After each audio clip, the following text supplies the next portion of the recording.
Welcome back in my YouTube channel. Please subscribe and press the bell icon for the rapid notification of the uploading videos in this channel. Thank you. Hello student. आज आपका topic है ठोसों में दोष। पिछले topic में आप लोगों ने पढ़ा था कि ठोसों में निबिड़ संकुलन कैसे होता है। तो आप लोगों ने जाना था कि जो पार्टिकल्स होते हैं उनका एक रेगुलर अरेंजमेंट होता है और फिर ठोस का या क्रिस्टल का निर्माण होता है। इस टॉपिक में हम पढ़ेंगे कि जो कणों का या पार्टिकल्स का अरेंजमेंट होता है वो रेगुलर होता है, लेकिन कहीं कहीं कुछ रेगुलर अरेंजमेंट में अनियमितताएं पाई जाती है, या ऐसे भी कह सकते हैं कि जो रेगुलर अरेंजमेंट होता है ठोसों में पार्टिकल्स का, उसमें कहीं ना कहीं कुछ विचलन आ जाता है और इसी विचलन के नाते जो क्रिस्टल होता है उसमें एक दोष उत्पन्न हो जाता है, जिसको हम लोग ठोसों में दोष या क्रिस्टलों में दोष बोलते हैं।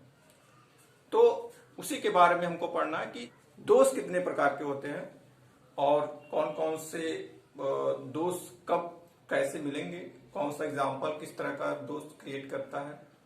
तो चलिए आज ठोसों में दोष पढ़ते हैं। तो दोष को जो दोष मिलते हैं वो दो कैटेगरी में पहले बांटा गया है।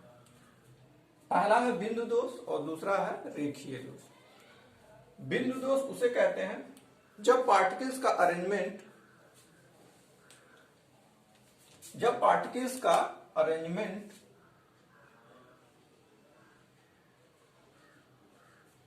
ये मान लेते हैं पार्टिकल्स का अरेंजमेंट है, कणों की व्यवस्था है, इसका जो ये केंद्र बिंदु होगा, सबका एक केंद्र बिंदु होता है, उसमें से अगर उस केंद्र बिंदु से एक पार्टिकल्स निकल करके कहीं चला जाए, या तो बाहर निकल जाए या कहीं इस जगह को छोड़ करके और किसी जगह चला जाए, तो इस पार्टिकल्स का जो अरेंजमेंट में अनियमितताएं आ जाती है, विचलन आ जाता है, जिसको एक दोष के रूप में माना गया है। तो जो एक कण के या दो कण के मिसिंग हो जाने से ऐसा होता है उसको बोलते हैं बिंदु दोष। और जब अगर एक पंक्ति में ये दोष उत्पन्न हो जाए, एक पंक्ति में ये दोष उत्पन्न हो जाए, ये पूरी की पूरी पंक्ति ही, इस पार्टिकल्स की जो एक पूरी पंक्ति है वो पूरा ही अगर यहां से गायब हो जाए या चला जाए या किसी वजह से मिसिंग हो जाए, तो इसको बोलते हैं रेखीय दोष। क्योंकि एक रेखा में, एक पंक्ति में ये दोष उत्पन्न हो रहा है, इसलिए इसका नाम रखा गया रेखीय दोष। अब जो ये बिंदु दोष होता है वो दो प्रकार का होता है, एक रस समीकरण मितीय दोष और दूसरा अरस समीकरण मितीय दोष, जिसको इंग्लिश में स्टोइकोमेट्रिक डिफेक्ट और नॉन स्टोइकोमेट्रिक डिफेक्ट। ये क्या होता है? रस समीकरण मितीय दोष का मतलब है जो भी हम दोष यहां पे मिलेगा, उस दोष में किसी भी पार्टिकल्स का जो अरेंजमेंट होता है उसमें अनुपात परिवर्तित नहीं होता है। कहने का अर्थ है, मान लीजिए कोई ठोस बना हुआ है, कुछ नेगेटिव पार्टिकल्स हैं, कुछ पॉजिटिव पार्टिकल्स हैं। तो आप लोग जानते हैं पॉजिटिव और नेगेटिव पार्टिकल्स का जो रेशियो होता है, जो आयन का रेशियो होता है, वो इक्वल होता है। तो अगर रेशियो में, प्लस और माइनस के रेशियो में कोई भी परिवर्तन नहीं होता है, तो उसको रस समीकरण मितीय दोष, ऐसा दोष जिसमें पार्टिकल्स के आयंस जो प्लस और माइनस के रेशियो को मेंटेन करते हैं, तो उसमें रस समीकरणीय दोष कहलाते हैं।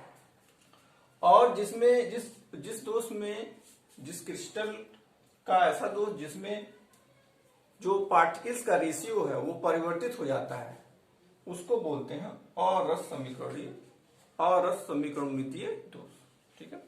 अब रस समीकरण मितीय दोष भी दो प्रकार के होते हैं, शॉर्टकी दोष और फ्रैंकल दोष। और अरस समीकरण मितीय भी दो प्रकार के होते हैं, धातु अधिकता दोष और धातु न्यूनता दोष।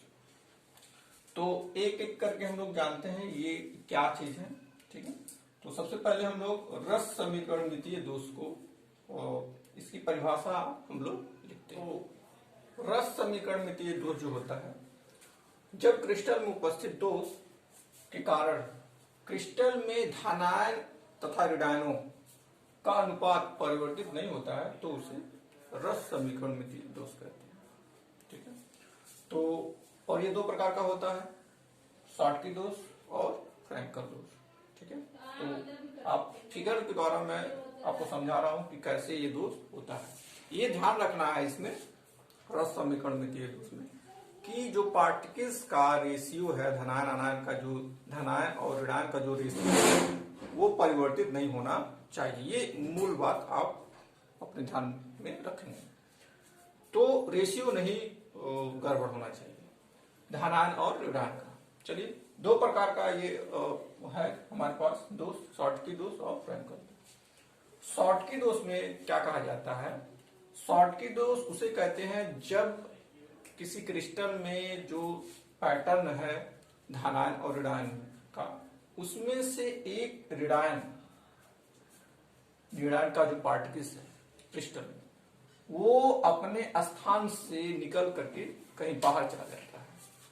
जैसे ये अरेंजमेंट आपको दिखाई दे रहा है, इसमें से एक ऋणायन का पार्टिकल जो है वो बाहर चला जाता है, और जैसे ये बाहर जाता है क्रिस्टल को छोड़ करके पार्टिकल्स, वैसे ही एक धनायन भी पार्टिकल्स इस क्रिस्टल को छोड़ करके बाहर चला जाता है। मतलब कि अगर ऋणायन जाएगा तो आपका धनायन भी एक जाएगा। तो इस प्रकार का अगर आपको ठोस देखने को मिलता है तो शॉर्टकी दोष कहलाता है। वो जो क्रिस्टल है, जो सॉलिड है, जो ठोस है, इससे उत्पन्न हुआ दोष शॉर्टकी दोष कहलाता है। और फ्रैंकल दोष में क्या होता है? फ्रैंकल दोष में जब कोई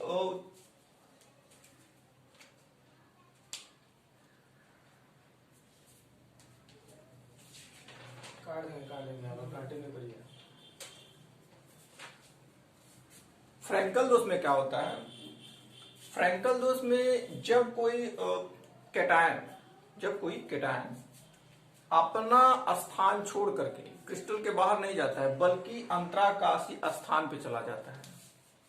कहने का मतलब ये जो कैटायन है ये यहाँ पे अपने जगह पे स्थान को छोड़ करके दूसरे जगह कहीं चला जाता है। मतलब कि खाली जगह जहां स्थान हो, जिसको हम अंतराकाशी स्थान बोलते हैं, इंटरस्पेशियल स्पेस बोलते हैं, वहां चला जाए, क्रिस्टल में ही रहे लेकिन अपना स्थान छोड़ करके कहीं दूसरी जगह चला जाए जहां पे वो रह सकता हो, उसको जहां वो रह सकता हो उसको बोलते हैं अंतराकाशी स्थान।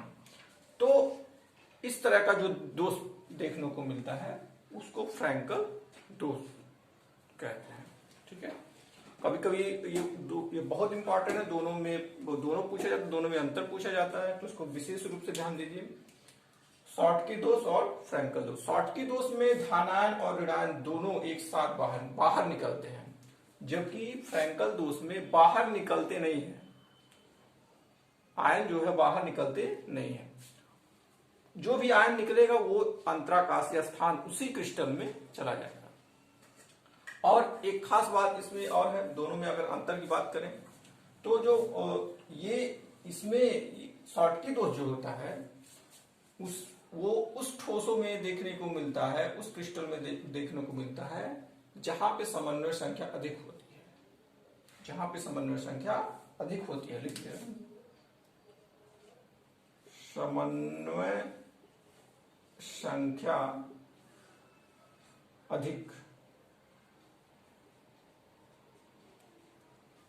इस केस में ये शॉर्टकी दोष उसी में मिलता है जहां पे समन्वय संख्या अधिक होती है, जिस क्रिस्टल में समन्वय संख्या अधिक होती है। दूसरी चीज, ये दोष उस क्रिस्टल में देखने को मिलता है जहां पर केटायन और जो एनायन है, मतलब धन आयन और ऋण आयन है, वो एक समान हो, लगभग समान हो। ठीक है, समान प्रकार के धनायन तथा ऋणायन। ठीक है, क्रिस्टल है तो धनायन ऋणायन रहेंगे। तो अगर समान प्रकार के, साइज उनका समान है, धन का और ऋण का जो भी आयन है वो समान प्रकार के अगर हैं, तो उसमें ये दोष देखने को मिलता है। और फ्रैंकल दोष की बात करें तो ये विपरीत, मतलब इसकी समन्वय संख्या, मतलब वो क्रिस्टल जिसमें समन्वय संख्या कम होती है वो फ्रैंकल दोष देखने को मिलता है। और जो केटायन और एनायन है अगर एक दूसरे के साइज में बराबर नहीं है तो फ्रैंकल दोष देखने को मिलता है, तो फ्रैंकल दोष देखने को मिलता है। जैसे एग्जाम्पल के रूप में जेडेएनएस एग्जाम्पल है इसका, जेडेएनएस का क्रिस्टल अगर देखेंगे तो फ्रैंकल दोष कहलाएगा। इसका क्रिस्टल देखेंगे एग्जाम्पल के रूप में तो NaCl आ जाएगा, और भी बहुत सारे हैं AgCl, CsCl, तो शॉर्ट के दोष देखने को मिलते हैं इन क्रिस्टलों में, जबकि फ्रैंकल दोष देखने को मिलते हैं ZeS क्रिस्टल में।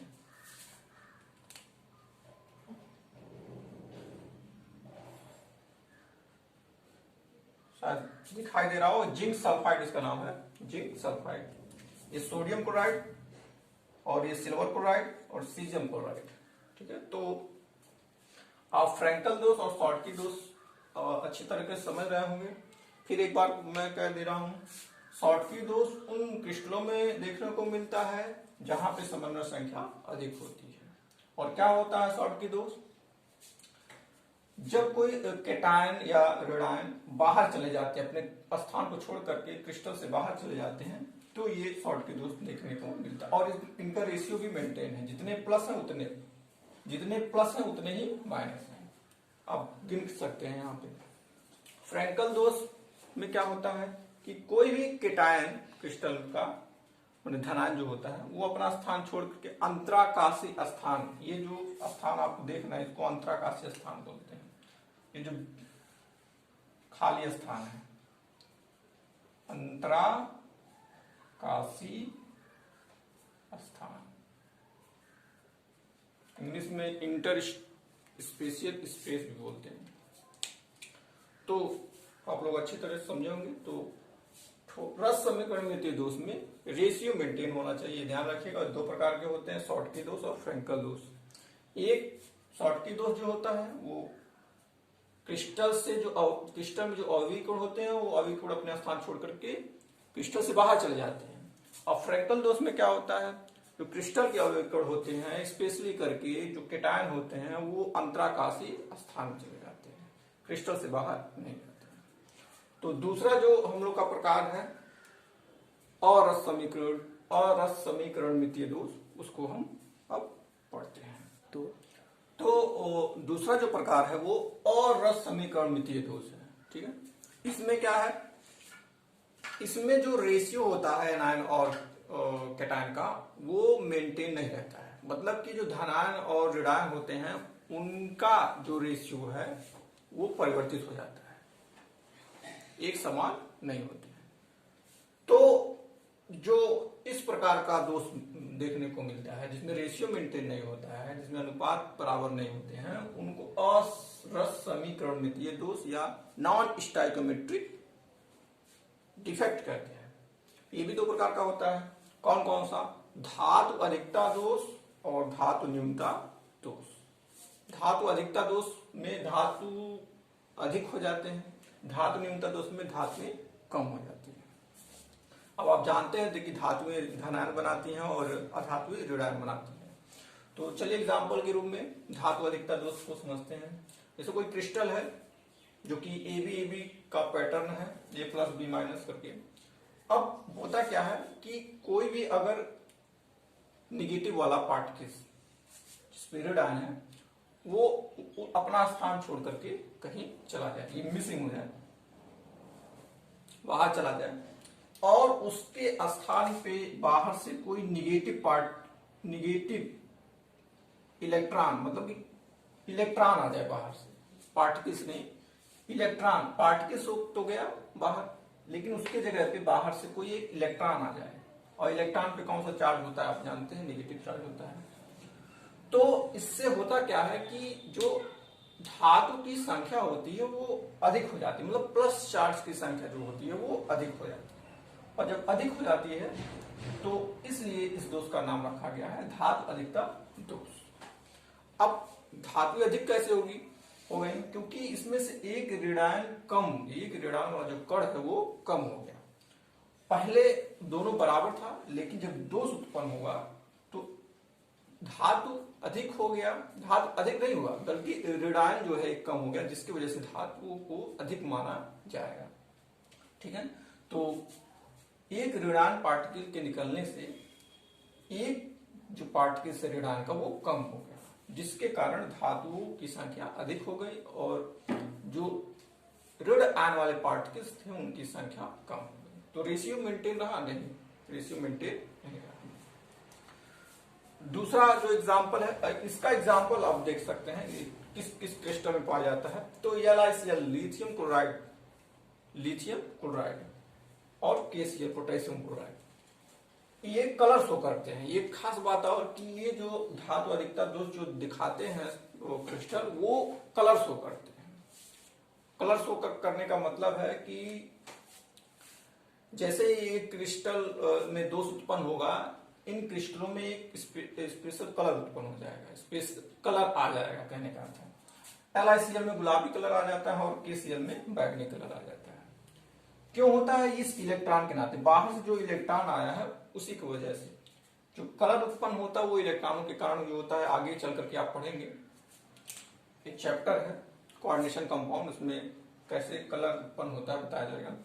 फिलहाल यहाँ पे ये जो होल बना हुआ है जहां पे इलेक्ट्रॉन आया है उसको बोलते हैं F सेंटर, F सेंटर या F केंद्र। ठीक है, और इसी के कारण चूंकि कलर उत्पन्न हो रहा है इसलिए कलर सेंटर भी बोलते हैं, कलर सेंटर। तो ये ध्यान रखिएगा, पूछता है कभी कभी F सेंटर क्या है, कलर सेंटर क्या है। तो नेगेटिव पार्टिकल्स जब निकलते हैं क्रिस्टल से बाहर तो उसके स्थान को लेने के लिए इलेक्ट्रॉन वहां आ जाता है और वो ही F सेंटर का निर्माण करता है, क्योंकि क्रिस्टल कलर शो करने लगता है उससे। चलिए धातु न्यूनता दोष पे आते हैं। धातु न्यूनता दोष है क्या है? ऐसा क्रिस्टल जिसमें जो धनायन और ऋणायन है उसमें जो धातु धनायन होते हैं उनकी संख्या कम हो जाती है, लेकिन संख्या जो कम होती है उनकी वो कुछ दूसरे वजह से कम होती है। दूसरा वजह क्या है कि जो Fe आयन है, Fe आयन दो तरह का ऑक्सीकरण संख्या रखता है, स्पेशली अधिकतर मोस्टली देखा जाता है। तो +2 और +3 आप जानते हैं, +2 और +3, इसमें आप सबको दिख रहा होगा +2 ऑक्सीकरण संख्या वाला।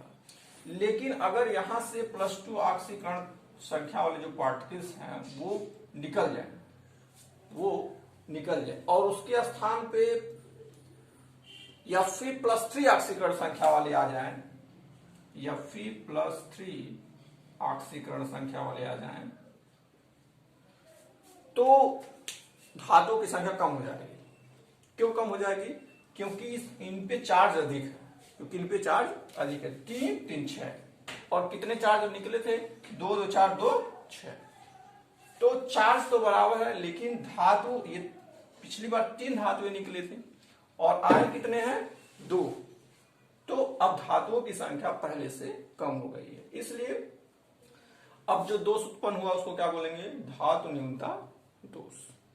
ठीक है, तो इस धातु न्यूनता दोष में जो ऑक्सीकरण संख्या का खेल है वहां पे देखने को मिलता है। तो इस तरह का दोष जो उत्पन्न होता है उसको बोलते हैं धातु न्यूनता दोष।